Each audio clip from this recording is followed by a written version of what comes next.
Oh, give me a break. Listen, I had 107,000 people in New Jersey. You didn't report it. I'm so glad you asked. What did she have yesterday, 2,000 people? If I ever had 2,000 people, you'd say my campaign is finished. It's so dishonest, the press. And here's a great example. I had in Michigan recently 25,000 people, and 25,000 people we just couldn't get them in. We had in Harrisburg 25,000 people, and 20,000 people couldn't get in. We had so many. Nobody ever mentions that.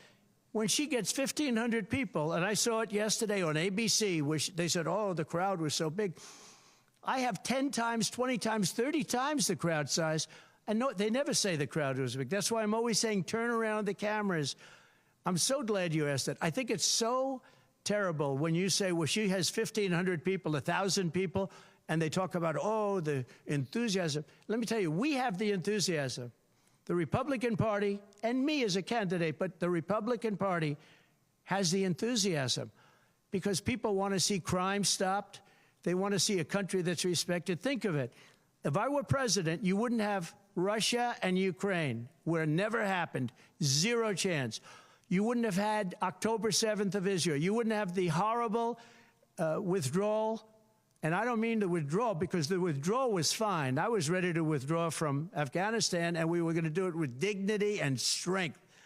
And we were keeping our equipment. We weren't leaving $85 billion worth of equipment behind. And we wouldn't have had 13 great soldiers. I know the families of those soldiers well. We wouldn't have had these soldiers killed. And we wouldn't have had 45 soldiers obliterated. No legs, no arms, the face. None of that would have happened.